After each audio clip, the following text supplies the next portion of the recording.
RCN. Le son de la différence.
Bonsoir à tous, vous êtes bien sur RCN et vous écoutez Le Son des Bulles, émission entièrement consacrée à la bande dessinée.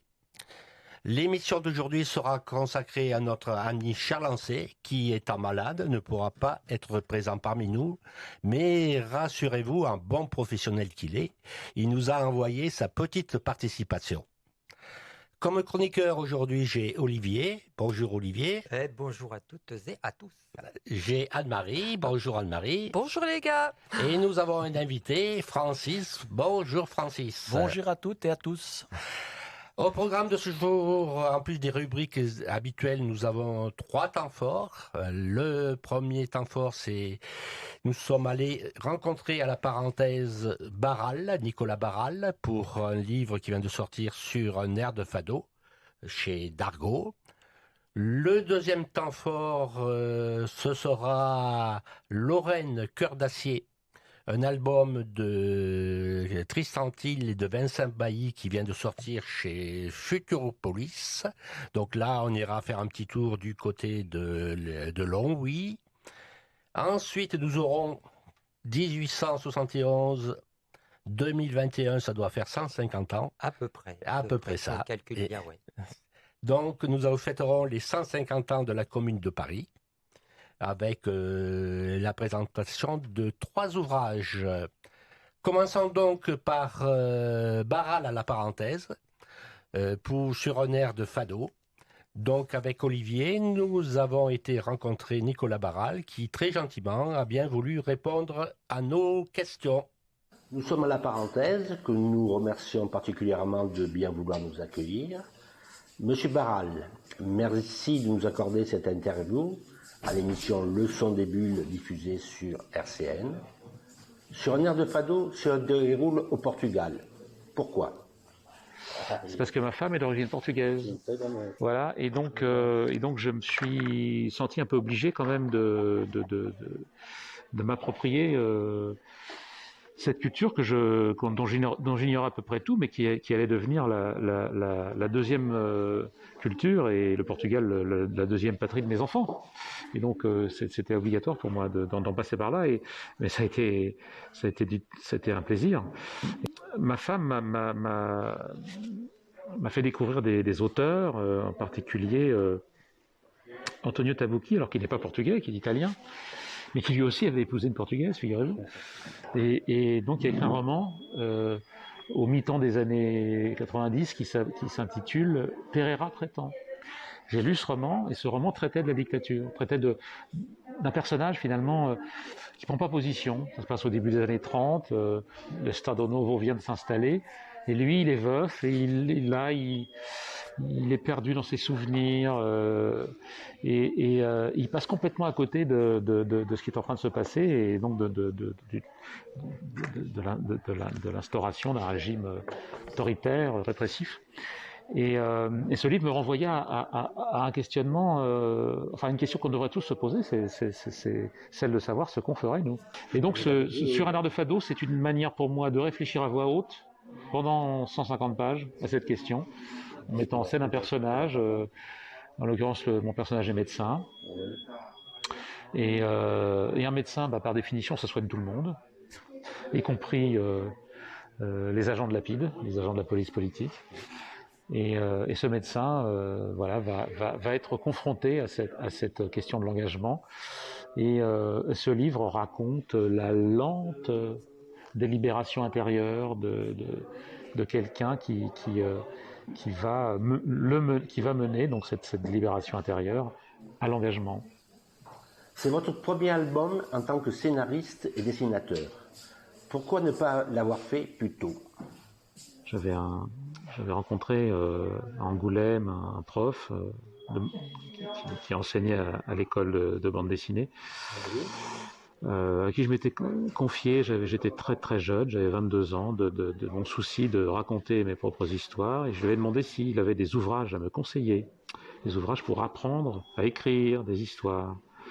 Il m'avait dit: mais tu as quel âge? Alors je lui ai dit 22 ans. Il m'a dit: mais est-ce que tu ne crois pas que ça pourrait être plus intéressant pour toi de commencer par vivre avant de raconter? Alors ça m'a beaucoup marqué. Et alors j'ai peut-être attendu un peu longtemps, mais j'ai suivi ce précepte, et je crois qu'il visait assez juste. Monsieur Barral, combien de temps vous a-t-il fallu pour réaliser cet album ? La réalisation en elle-même du livre, c'est 2 ans et demi, 3 ans. J'ai commencé à prendre des notes en 2005, vous voyez que ça remonte. Hein. Oui, j'ai vu que c'était un vieux projet. Et en fait, j'ai attendu, donc comme je vous l'ai dit, j'étais occupé, j'ai travaillé avec Tony Monacusta, on m'a proposé de reprendre Nestor Burma après Tardis, ce qui est quand même une chose qui ne se refuse pas. Mais ça m'a permis d'une part d'accéder à des livres sur l'histoire du Portugal, sur l'histoire politique, qui n'existaient pas en 2005, donc ça m'a permis d'enrichir mon récit. J'avais besoin quand même, puisque je situais mon histoire au Portugal, de me documenter et de connaître les spécificités du régime de Salazar. Voilà. Et puis après, j'ai aussi glissé dans cette histoire des choses un peu plus personnelles, sur la question de la fraternité. Je pense que j'avais trop de certitudes pour raconter toute la complexité de la question de l'engagement, de la question de savoir si on est un héros et comment on devient un héros. Je pense qu'en 2005, si je m'étais vraiment lancé, j'aurais été beaucoup plus manichéen dans mon approche, et je crois que ça aurait été dommage. Y aura-t-il une suite à cet album ? Alors d'abord, ce livre était conçu comme un one-shot, c'est-à-dire il ne devait pas y avoir de suite. Mais c'est produit un phénomène qui est que je me suis attaché à mes personnages. Donc quand j'ai écrit le mot fin, j'ai été saisi par une espèce d'angoisse de les quitter. Et donc je me suis aperçu qu'en fait, effectivement, j'avais envie de savoir. Parce qu'à la fin de l'histoire, voilà, on voit des personnages partir. Bon.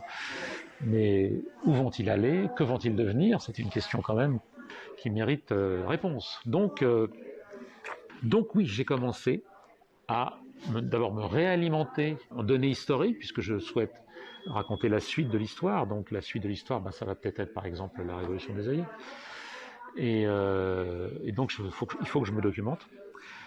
Et puis ensuite, une fois que j'aurai réuni toutes les informations et que j'aurai les lignes principales de mon histoire, je pense qu'il sera nécessaire de laisser un peu reposer la patte. Donc je ne vais pas forcément enchaîner directement avec la suite. Mais j'y pense très fortement et j'ai commencé.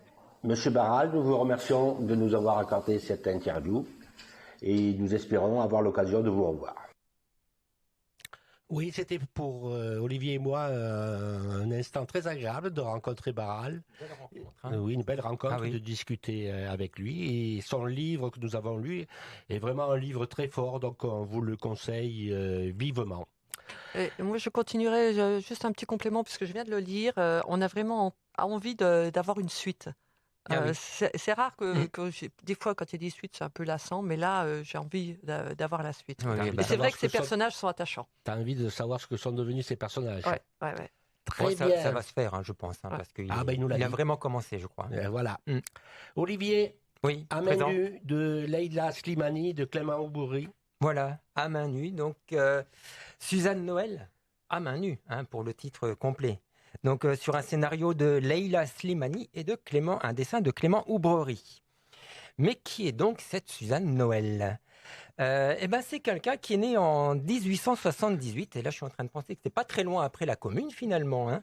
En 1878, dans un environnement assez bourgeois du nord de la France, à La Honde-en-Laine pour être plus précis. Alors à 19 ans, elle se marie avec un médecin, un certain Henri Pertat, et il déménage à Paris dans un appartement luxueux avec des serviteurs, des gouvernantes, et puis dans cet appartement, elle s'ennuie un peu. Alors, je sais pas, elle fait peut-être des sudoku ou elle écoute RCN sans doute. Ça n'existait pas à l'époque. Ah bon? Les sudoku. Non, mais les RCN. Oh, si, Oh, si, si, si. oui. Alors, elle commence en 1905, appuyée par son mari, des études de médecine. Puis elle y obtient de très bons résultats. Puis elle y rencontre un certain André Noël, voilà, qui devient son amant, puis après, qui deviendra son mari après la guerre. C'est des choses qui arrivent. Alors, durant ces études-là, elle porte un intérêt particulier à la chirurgie du visage, la chirurgie maxillofaciale. Et puis, la guerre arrive, hein, pendant la guerre 14-18, elle va s'occuper des gueules cassées. Vous savez, ces soldats qui ont été défigurés par les combats, par des éclats d'obus, des balles, voilà, et qui ont perdu véritablement une partie de leur visage, hein. C'est quelque chose d'assez poignant à voir. Et donc, elle va s'occuper d'eux, elle va pratiquer de la chirurgie réparatrice sur ces personnes, et elle va leur rendre une image digne, hein, à ces soldats défigurés, leur redonner une place dans la société, et surtout leur redonner le goût de la vie, hein, parce que quand on revenait du combat sans visage, c'était un petit peu difficile de rester, d'avoir un peu ce goût de la vie. On préférait se donner un peu la mort. Voilà. Et puis par la suite, toujours dans ce domaine-là, elle va également être pionnière dans les techniques de chirurgie esthétique et donner à cette branche de la médecine sa place qu'elle mérite. Parce qu'au départ, quand même, cette discipline n'était pas reconnue comme un acte réellement médical. Hein, la chirurgie esthétique, ce n'était pas forcément de la médecine à l'époque. L'autre volet pour lequel Suzanne Noël est connue et reconnue, c'est celui de son combat pour le droit des femmes. Alors je rappelle que dans l'histoire, dans l'album, là, on est au début des années 1900 et que la société est quand même un petit peu misogyne. Ça a beaucoup changé. Alors bien sûr... Si. Alors bien sûr, elle a du soutien de la part de son mari, hein, pour s'engager dans ses études. Elle est aussi reconnue par ses pairs, par ses collègues dans ses études. Elle a de très bons résultats. Mais l'époque, c'est quand même pas l'égalité des genres, hein. Et ce qui revenait chez elle, tout au long de sa vie, c'était que si les femmes ont les mêmes devoirs envers la société, par leur travail notamment, elles devaient avoir les mêmes droits. Et ça, c'était un combat qu'elle a mené partout dans le monde et tout au long de sa vie. Alors dans cet album, Leïla Slimani et Clément Aubry, ils nous ouvrent une petite fenêtre sur le quotidien de Suzanne Noël au début des années 1900. Alors on la suit donc dans son parcours professionnel, bien sûr, hein, dans le début de ses études, ses rencontres avec des personnages de la médecine, dans ses stages qui l'ont guidée dans cette spécialité de la chirurgie réparatrice, mais les auteurs nous ouvrent aussi sur le côté vie privée de Suzanne Noël, sa vie familiale, sa vie amoureuse, hein, elle a eu 2 mariages, sa vie sociale, où elle vit dans une ambiance un peu délurée de la bourgeoisie parisienne des années 1900. Alors on partage ses rires, ses pleurs, ses angoisses, et c'est à mon avis ce qui fait le charme de cette bande dessinée, de voir tous ces petits à côté de ce personnage important de l'histoire. Et on comprend mieux l'aspect sensible du personnage qui l'a amené à avoir cette empathie, hein, envers les gens qu'elle soignait. Et puis moi j'adore beaucoup l'illustration de Clément Aubry. Il a un trait de crayon, voilà, volontairement un peu incertain, comme ça, qui donne presque une respiration au personnage.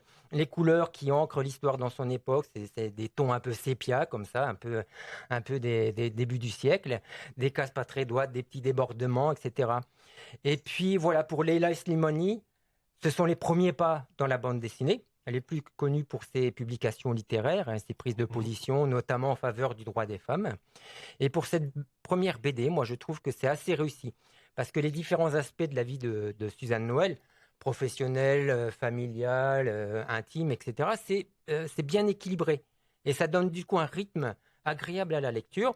Et puis, surtout, on apprend vraiment des choses sur ce personnage, du côté public et privé, et surtout sur cette époque. Je crois savoir aussi, là aussi, il y aura une suite de prévues.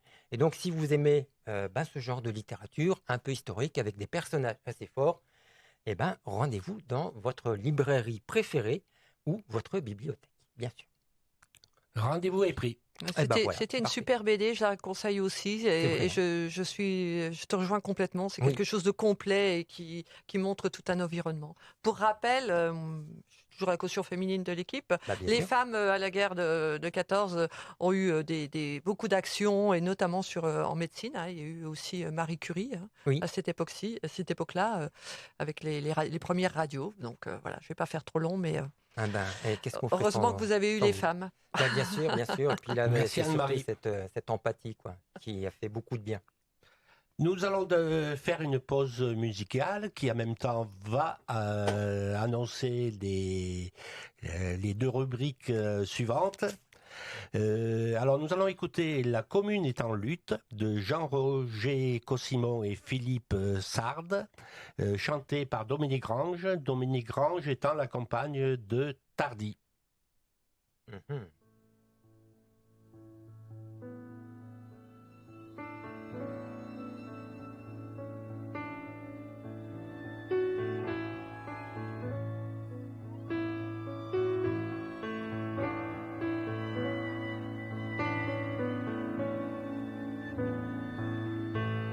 Sans doute, mon amour, on n'a pas eu de chance. Il y avait la guerre et nous avions 20 ans. L'hiver de 70 fut hiver de souffrance, et pire est la misère en ce nouveau printemps. Les lilas vont fleurir, les hauteurs de Belleville, les versants de la Butte et le bois de Meudon. Nous irons les cueillir en des temps plus faciles. La commune est en lutte et demain nous vaincrons. Nous avons entendu la voix des camarades, les Versaillais infâmes approchent de Paris. Je t'ai dit, avec toi, je vais aux barricades. La place d'une femme est près de son mari. Quand le premier de nous est tombé sur les pierres, en dernière culbute, une balle en plein front. Sur lui tu t'es penché pour fermer ses paupières. La commune est en lutte et demain nous vaincrons. Ouvriers, paysans, unissons nos colères. Malheur à qui nous vole en nous avilissant. Nous voulons le respect et de justes salaires et le seuil des écoles ouvert à nos enfants. Nos parents ne savaient ni lire ni écrire, on les traitait de brutes, ils acceptaient l'affront. L'égalité, la vraie, est à qui la désire. La commune est en lutte et demain nous vaincrons. Les valets des tyrans étaient en plus grand nombre. Il a fallu nous rendre, on va nous fusiller. Mais notre cri d'espoir qui va jaillir de l'ombre, le monde va l'entendre et ne plus l'oublier. Soldats, obéissez aux ordres de vos maîtres, que l'on nous exécute en nous visant au cœur. De notre sang versé, la liberté va naître. La commune est en lutte et nous sommes vainqueurs. De notre sang versé, la liberté va naître. La commune est en lutte et nous sommes vainqueurs. La commune est en lutte, chanson de Jean-Roger Cossimon, chantée par Dominique Grange. Eh bien, au son des bulles, c'est pas d'une commune que nous allons parler, mais de 2 communes. La commune de Longwy, puis ensuite nous parlerons de la commune de Paris. Tristan-Til, bonjour. Bonjour. Comment allez-vous? Ça va très bien. Bienvenue en Lorraine. Ouais, merci. Parce que je crois que vous venez d'arriver à la gare Lorraine. Ouais, tout à fait. Le voyage s'est bien passé? très bien, très bien. Très bien. J'ai Tricentil, j'ai sous les yeux, je me permets de revenir à un vieux souvenir qui reste pour moi un très bon souvenir. J'ai un livre qui s'appelle Florange, une lutte d'aujourd'hui, signé par Zoé Touron, signé par Tricentil et signé par Antoine Terrac. Voilà, je me permets de dire ça parce qu'on avait fait la sortie de ce livre au château de Oui, Madame c'était de Graffigny. en 2014, oui. Ouais. Voilà, c'était en 2014 et ça reste un très bon souvenir pour moi. Aujourd'hui, on va reparler de sidérurgie et à l'occasion de la sortie d'un livre qui s'appelle Lorraine, cœur d'acier, une histoire d'une radio pirate, libre et populaire, 1979-1981, qui paraît chez Futuropolis. Et donc faite par Tricentil au scénario et Vincent Bailly au dessin. La première question, si vous permettez, je commencerai par la fin parce que cette formule m'a marqué. C'est pas parce qu'on a perdu qu'on avait tort. Oui, c'est une formule de Marcel Tria qui avait conclu de cette façon-là le récit qui faisait des événements 30 ans après, puisque c'était à l'occasion d'un entretien, je crois qu'il avait donné pour l'édition qui avait été publiée par la CGT là, sur un morceau de chiffon rouge. Oui. Et il avait conclu comme ça, en fait, l'histoire de LCA. Oui, donc bon. Voilà, je trouvais ça un peu... Puis c'était un petit peu sa façon à lui de finir le récit autour de ces événements-là. Je trouvais que très tôt dans l'élaboration du scénario, j'avais pensé à terminer avec cette phrase-là. Voilà. Oui, moi j'ai trouvé que c'est une formule forte et qui, malheureusement, dans les luttes sociales, ça se termine souvent comme ça. C'est un peu ce qu'on peut dire, ouais, oui.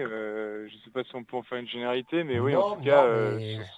En Lorraine, que ce soit la sidérurgie, que ce soit le textile, ma foi, ça s'est terminé comme ça. Pourquoi ce livre? Et comment est-il venu, je dirais, sur la table? C'est vous qui avez choisi le sujet? Alors ouais, ce livre c'est venu sur la table comme ça, dans un échange entre moi et Vincent, après qu'on ait terminé notre précédent bouquin qui s'appelait le Congo du 1905, le rapport Brazza. Oui, chez Futuropolis aussi, c'est mes souvenirs sont bons. Chez Futuropolis aussi, et donc justement à la demande de notre éditeur, on cherchait un projet à lui proposer de nouveau avec notre duo.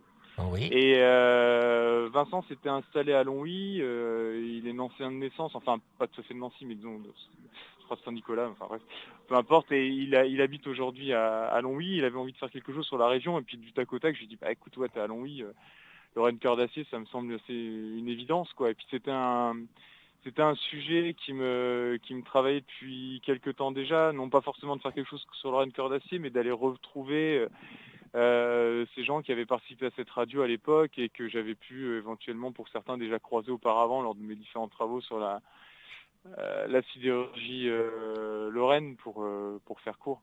Voilà. Et donc on a proposé le projet à notre éditeur qui a été tout de suite emballé, quoi, puisque le bouquin s'est vite décidé, on s'est mis tout de suite au travail et on a fait ce livre relativement vite finalement avec Vincent, quoi. Très bien. Vous pouvez nous raconter brièvement, malheureusement, l'histoire de Lorraine Cœur d'Acier? Lorraine Cœur d'Acier, c'est l'histoire d'une radio qui a été créée à l'initiative de la CGT dans le contexte de lutte contre la fermeture des installations sidérurgiques de Longwy en 1979. Il y avait déjà une radio qui existait, il faut quand même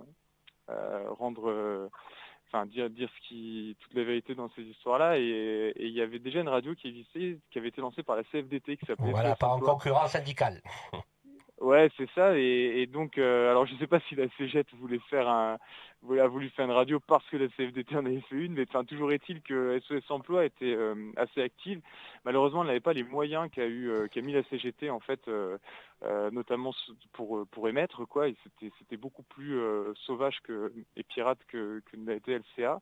Oui. Voilà, mais c'est une radio qui a continué d'émettre. À un moment donné, je crois même qu'il y a eu des partenariats ou des échanges entre LCA et SOS Emploi, où LCA et s'emploie à s'accorder pour diffuser à des horaires différents, voilà, où se prêtait un peu le matériel.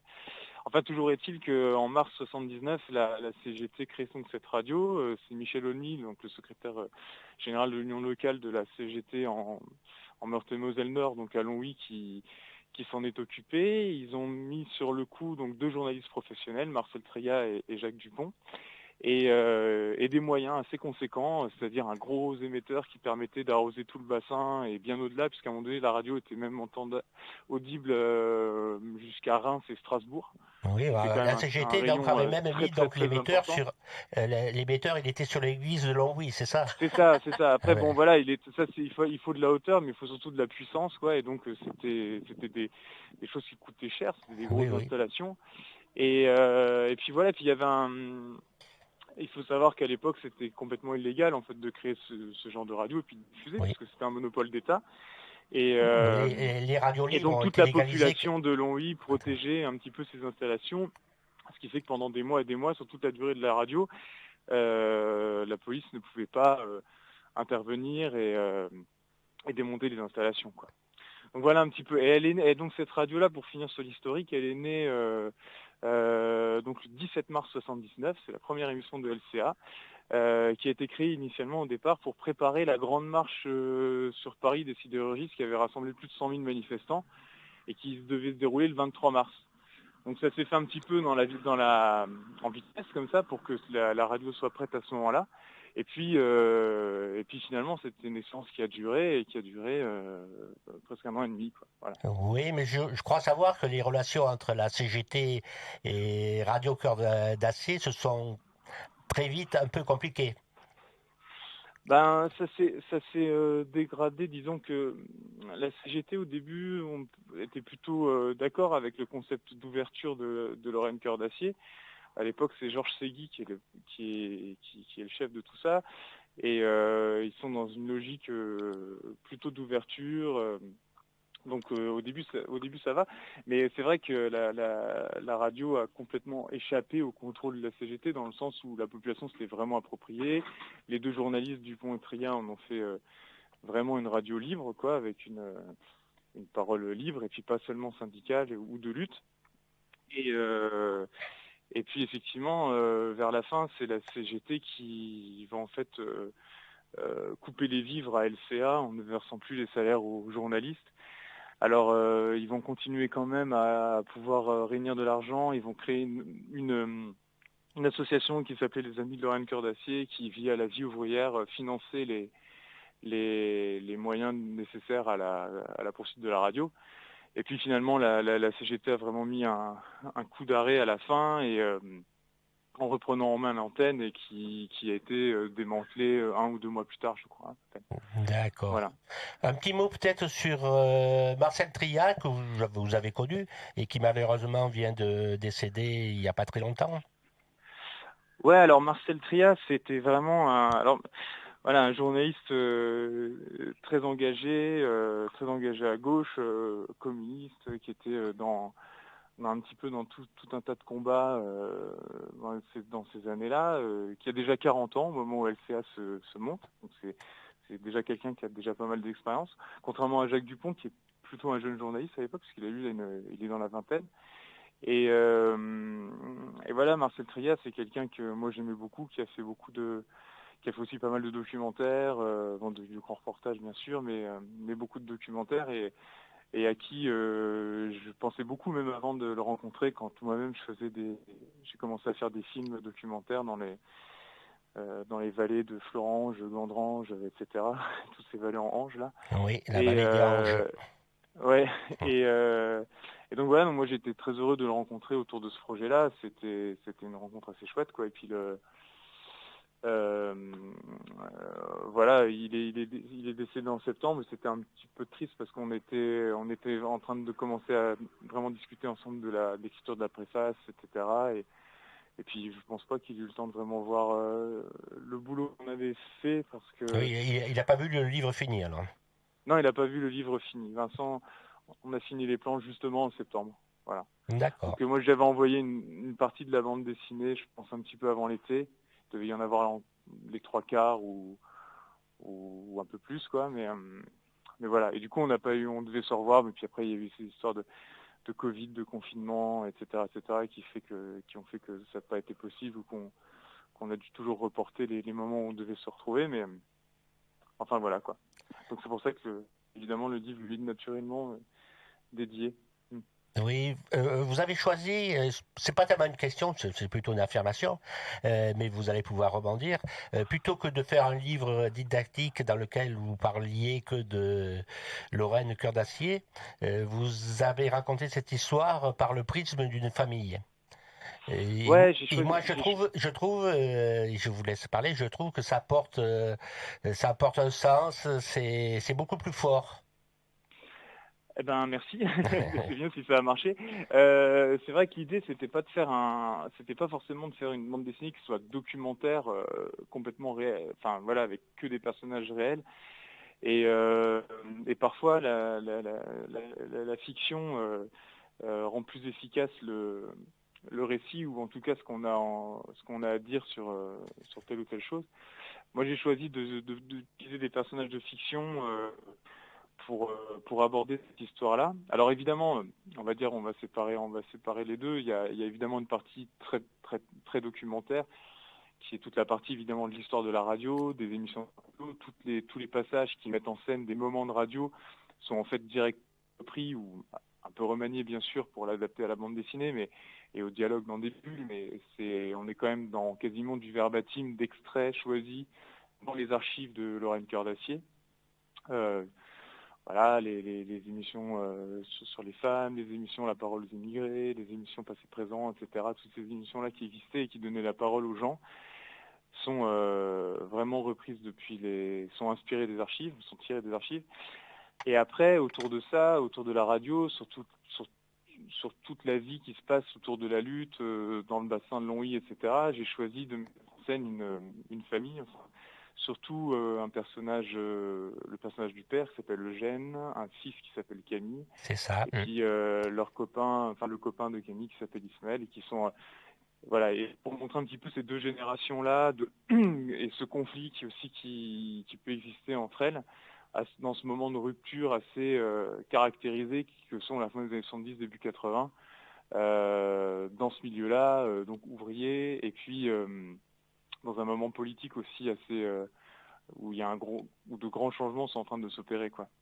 Voilà, et si vous voulez, l'utilisation de la fiction et le recours à des personnages comme ça, c'est intéressant parce que ça permet déjà plus de liberté dans le récit, de faire passer plus de choses et de façon plus efficace. Et puis, ça permet de concentrer en un personnage des traits de caractère ou des choses qu'on a envie de raconter pour lesquelles il nous faudrait, je ne sais pas, peut-être 4 ou 5 personnages réellement documentaires ou réels pour raconter la même chose. Je prends l'exemple du personnage de Eugène, qui est donc le père de Camille, le héros du livre, si on peut dire, qui est vraiment le sidérurgiste, voilà, on va dire une lignée de sidérurgistes. Son père travaillait là dans l'usine, etc., qui est quelqu'un qui est membre du Parti communiste, avec des arrêtés très sectaires, qui est assez opposé à l'idée d'ouverture de la radio, justement, à tout le monde. Par exemple, au début, qui va devenir au fur et à mesure des pages un de ses plus fervents défenseurs et participants. Et donc qui évolue pendant ce moment de crise. Voilà, ce personnage-là, il est inspiré de plusieurs personnes que j'ai pu connaître et aussi de quelques grands personnages qu'on a vu traverser dans les archives de la radio. Très bien. Voilà, Ça marche très bien. Franchement, ça marche très bien. Il y a une post-fast d'un nommé Baru qui habite à 700 mètres à vol d'oiseau des locaux de RCN, donc c'est un voisin à nous. J'allais vous dire pourquoi Baru. Il y avait besoin d'une caution? Non, c'est moins une caution que. C'est-à-dire que quand vous vous aventurez sur des terres, s'il y a toujours un seigneur local, et là pour le coup c'est Baru. Ah, mais il va être content de savoir que c'est un seigneur. Non, mais c'est un maître en bande dessinée. Après, tout à fait. Le fait est qu'on est un peu chez lui, quoi, sur ce terrain-là, à la fois sur le fait d'être dans un contexte bassin sidérurgique et ouvrier, mais aussi, même sans ça, même sans parler de la sidérurgie, on est sur des thématiques dans ce livre qui sont abordées chez Baru, par exemple le déterminisme social, Tout à fait, tout à fait. comment dire, le sentiment de la crainte de la trahison de classe, etc., parce qu'on choisit une autre destinée que celle qui sera celle de ses copains ou de ses pairs avant soi, etc. Ça, c'est toutes des thématiques qu'on retrouve beaucoup dans l'œuvre de Baru. Après, Baru, moi, j'ai été son élève quand j'étais aux Beaux-Arts, on est devenus copains. Oui. On l'est toujours, voilà, ça fait, je sais pas, peut-être 15 ans qu'on se connaît, je pense. Et donc, moi, j'avais... voilà, on a le même éditeur en plus. Vous voyez, Tout va bien. Il y a tout un tas de trucs. Comment on dit, les planètes sont alignées, c'est ça? Ouais, c'est ça. Et donc, je lui disais, je l'ai appelé très tôt. Et puis, on s'est régulièrement au téléphone. Je lui parle de mes projets, on discute, etc. Et voilà, on a une relation normale de potes qui s'appelle pour se donner des nouvelles. Et donc, quand j'ai commencé à travailler sur ce projet de LCA, je l'ai appelé pour lui dire, écoute, je te préviens, je vais faire une bande dessinée sur Lorraine Cordacier. Et donc il a dit, ah bah c'est super, etc. Il dit, bah, j'aimerais bien que d'une façon ou d'une autre, on arrive à faire quelque chose ensemble sur ce thème-là et sur ce livre, parce que c'est l'occasion ou jamais, en fait, tu vois, de pouvoir faire de pouvoir faire une collaboration tous les deux. Et donc il a fait cette postface de son côté, quoi, en écrivant ce petit texte là qui lui ressemble bien, et c'est très chouette d'avoir une postface de Baru dans un bouquin comme ça. Tout à fait. Ouais. Il a délaissé quelque temps sa grande saga de l'histoire des Italiens en Lorraine pour venir avec vous. Et bien, ma foi, il a très bien fait. Vous avez un projet en tête en bande dessinée pour les Bois les années à venir? Ouais, alors là, je suis reparti sur un nouveau projet, alors pas avec le même dessinateur, c'est avec une dessinatrice qui s'appelle Claire Malary, mais avec le même éditeur, Claude Gendreau chez Futuropolis. Oui, c'est une très bonne maison d'édition. Oui, on y est très bien. et donc, ça sera un livre qui parlera d'agriculture, de paysannerie et d'AMAP et de choses comme ça, voilà. Et de résistance paysanne, voilà. Et sinon, avec Vincent, on est sur d'autres projets, mais c'est plutôt dans les 2 ans, dans les 2-3 ans qui viennent. Voilà, on a encore notre éditeur avec nous pour 3 ans, là, je pense, avant qu'il ne s'en aille en retraite. Et donc, on essaie d'en profiter. Donc voilà, avec Vincent, je pense qu'on va repartir sur un récit historique, voilà, qui sera autour des thèmes de la colonisation et de la révolution française. Voilà. Très bien, merci Tristan Thiel. Nous avons rendez-vous samedi à 17h. Parce que je vous rappelle, des fois que j'ai oublié, que vous êtes en dédicace avec Vincent Bailly à la librairie La Parenthèse à Nancy. Et donc à 17h pile, je m'asseoirai en face de vous et puis on continuera la discussion. Très bien, et je vous retrouve à samedi, ça marche. Allez, merci beaucoup, à bientôt. Merci. Et donc nous allons continuer par la commune de Paris. Donc après la commune de Longwy, la commune de Paris. Alors la commune de Paris est une période insurrectionnelle de l'histoire de Paris qui dure 62 jours, du 18 mars 1871 à la semaine sanglante du 21 au 28 mai 1871. Cette insurrection refusa de reconnaître le gouvernement issu de l'Assemblée nationale qui venait d'être élu au suffrage universel masculin. Je dis bien masculin à l'époque, et oui, à l'époque les femmes ne votaient pas. Et choisit d'ébaucher pour la ville de Paris une organisation de type libertaire basée sur la démocratie directe qui donnera naissance au communalisme. La commune de Paris est à la fois à la défaite, est une réaction à la fois à la défaite française de la guerre franco-prussienne de 1870 et au siège de Paris, et une manifestation de l'opposition entre le Paris républicain favorable à la démocratie directe et une Assemblée nationale à majorité monarchiste acquise au régime représentatif. Pour cela, nous allons passer en revue 3 ouvrages qui sont parus plus ou moins récemment d'ailleurs, Et nous allons commencer par Anne-Marie qui va nous parler d'une bande dessinée très récente, parce que je crois qu'elle est parue il y a 2-3 mois, si mes souvenirs sont bons, qui s'appelle Rouge Estampe, une enquête pendant la Commune de Paris. En effet, donc Rouge Estampe, donc avec un sous-titre, une enquête pendant la Commune de Paris. Donc c'est Jean-Louis Robert, Carole Trébor et Nicolas Gobi au dessin, et c'est chez Steinkiss. Donc Paris, oui, Paris en mars 71, il y a donc 150 ans. Après des mois de siège terrible, les Parisiens refusent l'armistice signé par le nouveau gouvernement de Thiers et les Prussiens. Ils s'insurgent contre les capitulars de l'Assemblée élue en février. C'est le début de la Commune. Pendant 72 jours, donc, le peuple de Paris tente une expérience sociale et démocratique inédite. L'Alsace et une partie de la Lorraine sont abandonnés aux Prussiens. Les Parisiens meurent de faim suite au siège exercé par les Prussiens. Des centaines d'artistes s'engagent dans cette révolution.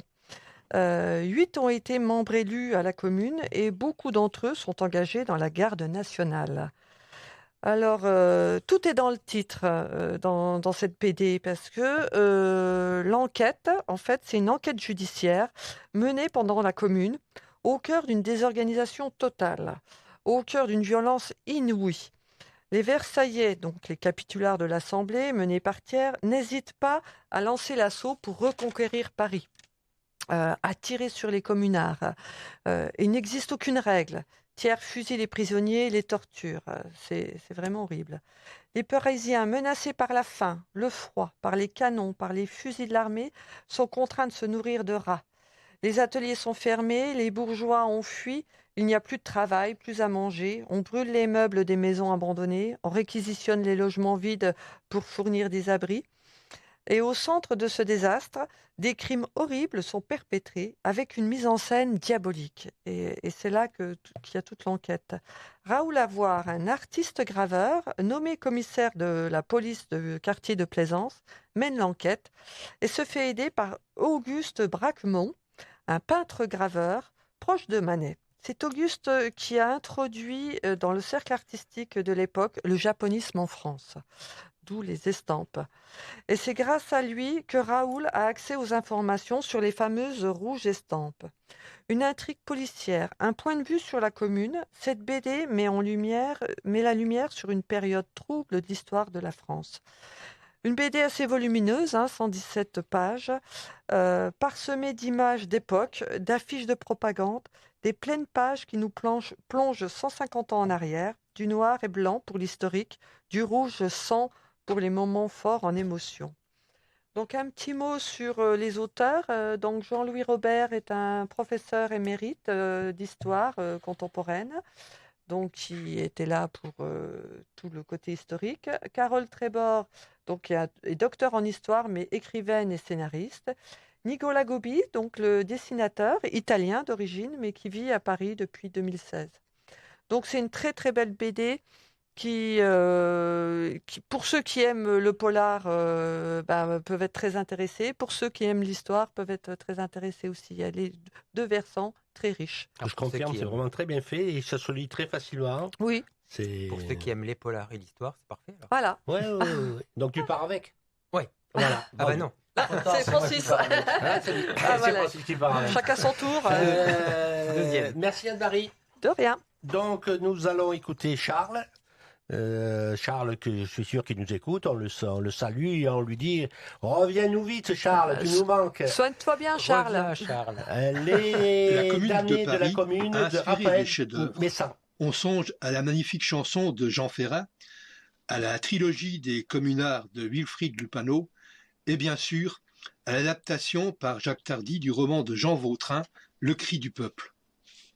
À ceci, il faut ajouter Les damnés de la Commune, une BD de Raphaël Messin qui se distingue par son traitement graphique résolument original, puisqu'il s'agit d'une BD qu'il n'a pas dessinée. Voici ce qu'il nous en dit lors d'une interview accordée à la chaîne Arte. Ce projet, il a commencé il y a très longtemps, il y a 10 ans. Ça a marqué 10 ans de ma vie. J'ai découvert que dans mon immeuble, la Belleville, au nord-est de Paris, avait vécu un communard qui est aujourd'hui inconnu, mais qui a joué un rôle important à l'époque. et j'ai eu envie de savoir qui il était. Et ça a été le point déclencheur, le point de départ de cette histoire. Je suis parti à la recherche de Lavalette, ce voisin communard. Donc je suis allé chercher dans les archives qui il était, et petit à petit j'ai découvert tout un univers que je ne connaissais pas, toute une histoire que je ne connaissais pas, l'histoire de la Commune de Paris. Et donc j'ai au début voulu raconter ça dans une bande dessinée, dans un roman graphique. Je suis parti de ce point, Lavalette qui nous transmet cette histoire, et puis à travers lui on découvre toute l'histoire de la Commune. Uniquement basé sur la reprise de gravures originales, 15 000 images ont été nécessaires pour la réalisation de ce document. Ces 3 albums offrent une étrange sensation d'immersion et de dépaysement. Les témoignages et extraits de récits d'époque voisinent avec des bulles faisant parler les personnages et nous donnent l'occasion de mieux saisir tous les aspects, même les plus sombres, de cette page d'histoire. Cette BD a été adaptée en film d'animation, diffusé le 23 mars sur Arte et qu'il est possible de revoir dans les podcasts d'Arte. Les Damnés de la Commune de Raphaël Messiaen chez Delcourt, 3 tomes, 464 pages, 71 €. Les derniers combattants de la Commune sont acculés dans les quartiers qui mènent à Belleville. Ils sont peut-être 3000. Débris de bataillons désorientés, sans commandement, à peine armés, désemparés, terrifiés, obstinés, héroïques.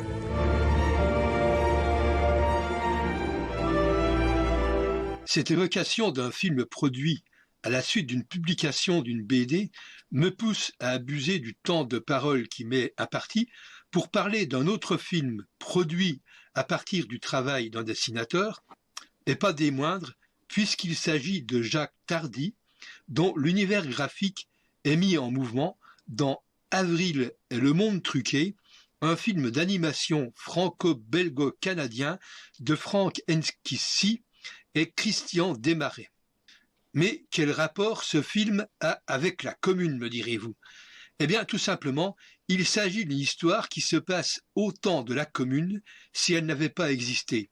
C'est ce qu'on appelle une uchronie, une histoire qui se déroule à partir d'un fait historique réel, mais qui évolue différemment.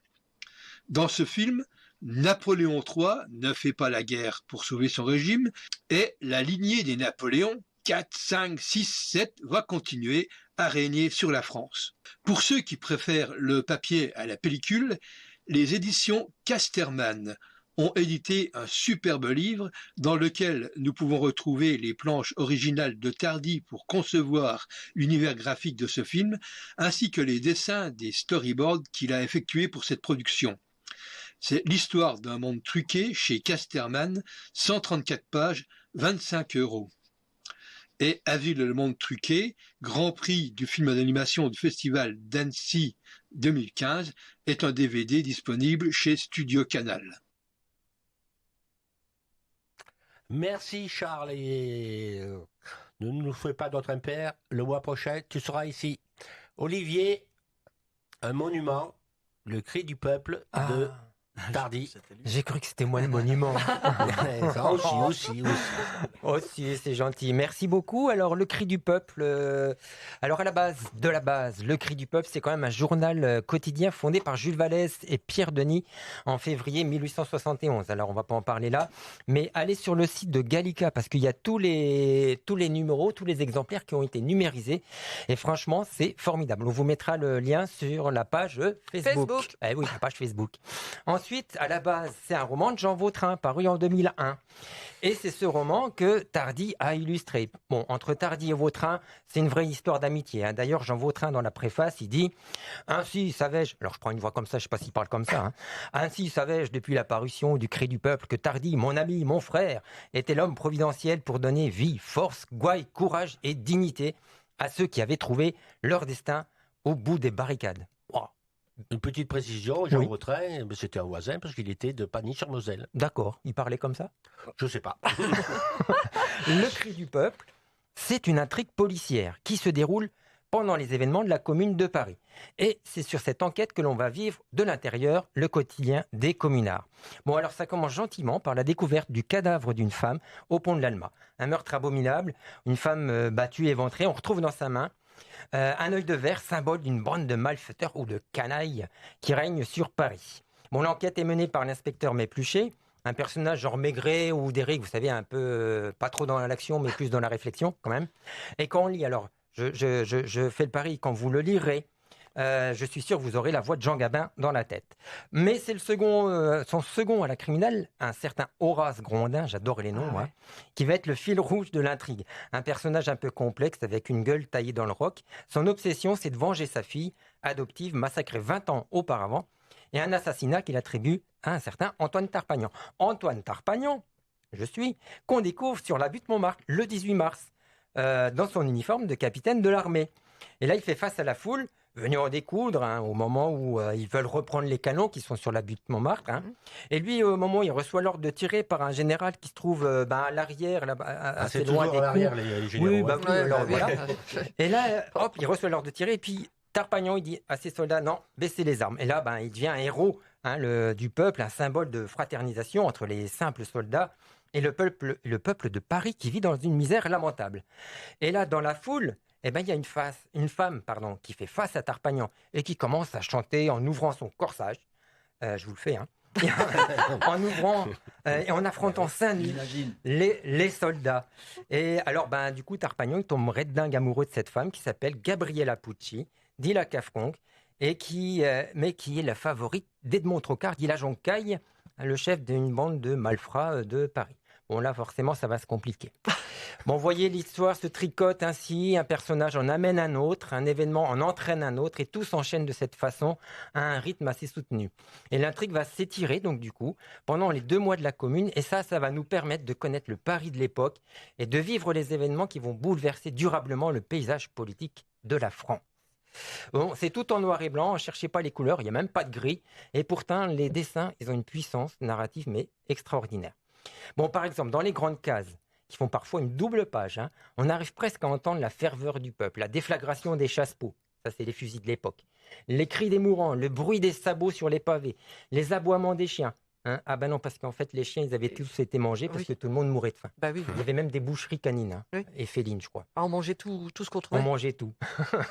Et puis, dans les plans un peu plus serrés, les ruelles pavées, les bistrots, les quartiers pauvres, on pourrait presque sentir l'odeur de l'époque, un mélange de fumée d'humains, d'animaux, de feu, d'ordures, de sang. C'est une BD qui est presque organique, je vous le dis tout de suite. Tous les personnages, qu'ils soient principaux ou secondaires, ils ont un caractère très, très marqué. Il y a Horace Grondin, avec son obsession de tuer l'assassin de sa fille, Antoine Tarpagnan, le romantique, Gabriella Pucci, dit la Cafcongue, Edmond Roussel, du fil de fer, le serrurier, Caracol, le brigand, Edmond Trocard, dit la Joncaille, Hippolyte Barthélemy, le policier, Mirecourt, le photographe, Alfred Troisclous, Ziquet, j'apprends, c'est des meilleurs. À noter quand même que ces personnages fictifs croisent les personnages réels de l'époque, comme Jules Vallès, le général Dombrowski, Delécluze, qui est le membre du comité de salut public, qui va mourir sur les barricades, de manière très courageuse, Gustave Courbet, le peintre, etc. Et puis, vous lirez, tous les dialogues de l'album sont en argot parisien de l'époque, et ça, c'est extrêmement jouissif, et ça nous fait vraiment rentrer dans l'histoire. Quelques extraits, je vous en fais, avec l'accent que j'ai. Les Pruscots, maintenant qu'ils nous ont choucrouté l'Alsace et la Lorraine, qu'est-ce qu'ils attendent pour rentrer chez leur maman? Ou bien, l'Auxerrois, saute, remue-toi les pincettes avant qu'on ait fait carambouille, va prévenir Edmond qu'il les serve. Voilà, tout ça pour dire que cet album, pour moi, c'est absolument phénoménal. J'en ai encore les poils qui se hérissent sur les bras, rien que de vous en parler. L'histoire nous tient en haleine jusqu'à la fin, et pour moi, c'est 1000 fois mieux qu'un cours d'histoire. Ah oui, c'est clair. Vous êtes d'accord? Oui, entièrement d'accord. Voilà, et puis pour les 150 ans de la Commune, Casterman, il a publié une nouvelle édition un peu plus compacte. Donc, pareil, allez voir dans votre librairie, la bonne librairie et la bonne bibliothèque. Voilà, merci. Merci. Merci pour cette très belle intervention. C'est un très beau livre. Là, on est un peu pris par le temps. Donc, il y avait les nouveautés de Mirko. Ce qu'on va faire, c'est que les nouveautés de Mirko, comme ça va vous obliger à aller sur notre page Facebook qui s'appelle Le son des bulles. Donc, vous, alors là, je parle sous le contrôle des jeunes, parce que moi, c'est un peu compliqué pour moi. Vous allez sur notre page Facebook, vous likez, vous vous abonnez, vous débrouillez-vous. Voilà. Et voilà, tout va bien. Vous cliquez partout, c'est bon. On vous met tous les renseignements, on va vous mettre, on est au début pour l'instant, on regarde la bête d'un peu de loin, on l'apprivoise, mais on va y arriver. On va vous mettre tout ce qu'il faut là-dessus. Ça va être vraiment le moyen de communication entre vous et nous, parce qu'on a beaucoup d'informations à vous donner. Donc, on va vous les donner via cette page Facebook. Voilà. Le son des bulles.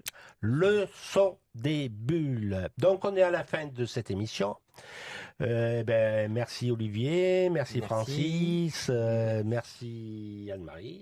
Merci Jean-Jacques. Et donc on se retrouve le mois prochain. Donc le mois prochain, l'émission aura lieu en direct le mercredi 19 mai de 17h à 18h avec un thème particulier qui sera l'homosexualité. Donc, on va rechercher, on a déjà commencé, on en a trouvé pas mal. On a déjà ce qu'il faut. On a déjà bien travaillé. On va rechercher les bandes dessinées qui parlent de l'homosexualité et on vous les présentera, donc en plus des rubriques habituelles. Et donc, rendez-vous également samedi à la parenthèse pour la dédicace Lorraine Cœur d'Acier de Tristan Thiel et Vincent Bailly. Et voilà, bye bye. Eh ben merci. Merci à tous. Au revoir. À bientôt sur Facebook. Ah oui, la page Facebook, on en a parlé. Oui, on en a parlé, la page Facebook. Elle s'appelle le Son des bulles. Voilà.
RCN, www.rcn-radio.org